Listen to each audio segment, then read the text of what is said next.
Hey everyone. Sorry I've officially missed my first vlog. That was yesterday, but it wasn't because I didn't record one. Yesterday I recorded one so long that I had an issue uploading it from my phone. That one will sit in an archive state until I decide how to transfer it over to the computer and do it out that way. But for now, we're just going to march on. Today, I wanted to talk a little bit more about Qpvr because the the the platform test that we did on the weekend, like I told you about on a Sunday, I believe. It went so well. It really helped identify some key areas to move forward in, focusing on the fun and easy use of the teleportation capability, the quantum portation, Q-porting capability, the ability to open up the portals and go through it, and doing it socially. It had a profound effect, I think. People being able to communicate with each other while going through this process. So I'm going to build upon that. I'm going to build into basically experiences that allow multiple people to go from place to place to place, and ways that really show the strengths of what that transition can be, so we can kind of continue to build the platform. I'm curious as to other ways to get this platform out to potential funders, potential investors, people who are interested in actually starting to tackle the XR platform issue that we're in the middle of. I don't think it's a mistake. I mean, I don't think it's a secret that we have a bit of an issue with the medium, and with people treating it very closely to video games and treating it to the way that we were expected to consume or download movies and TV shows and video games. The limitation of choosing something a la carte, letting it upload, download and then load and all those things, it just doesn't make sense when you're inside of a headset that cuts off all your other senses and asks you to wait there while this process is going on.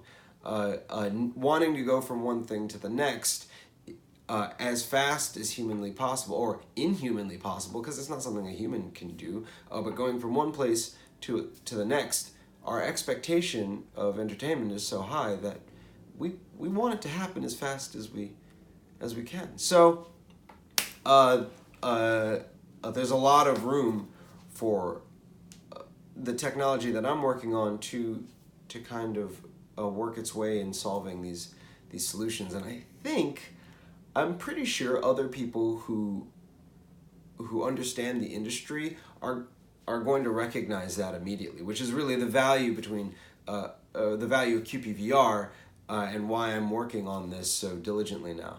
It's exciting to be able to recognize, like, this was an issue, and not only does this technology solve this issue, but as soon as you solve that issue, it opens up all these unique, amazing possibilities that just aren't possible in other mediums. And so it's really cool to focus on this. And so now I'm finding this next stage of the prototype that I'm working on, because I'm trying to do a prototype that evolves with each step, focusing on one small aspect and taking small steps forward, so I can really get it down. I can really understand how to build the best experience possible. It's pretty exciting. I'm pretty excited about it. And yeah, it's going really well. And there's one other thing I wanted to add to that. I'm looking for unique cases in which I can take this technology and show the platform in different ways. So our original target market was going to be location-based entertainment, but instead of and specifically targeting corporations, businesses that in their budget they take their employees and go to a team building exercise, like an escape the room and stuff like that. They'll usually pay something like $50 a person, but then they also tend to have the expense of time getting all the employees that they're bringing to that location, and then money that they're losing because they're not working in that time. And so we can solve that issue for them by taking this really cool closed network solution that we have, these VR headsets. They all see each other. The router is a really small router. The phone, like we're running the server on a phone because the data is optimized so well that it's a really tight system. And then also all the experiences inside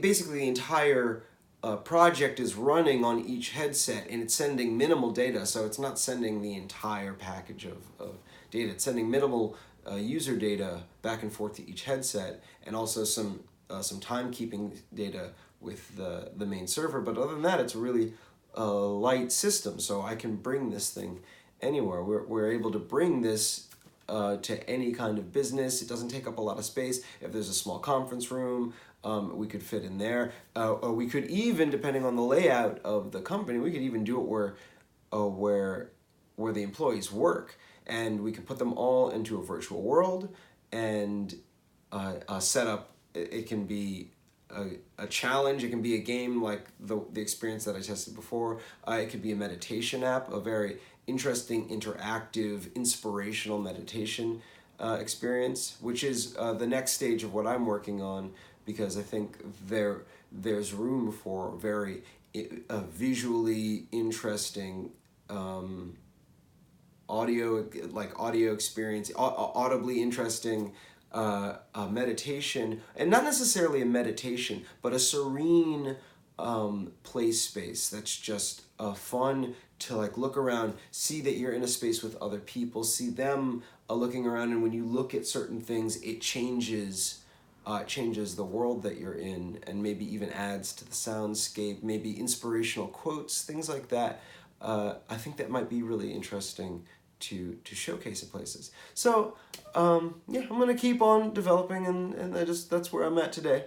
Thanks for watching, and I look forward to talking to you next time. Cheers.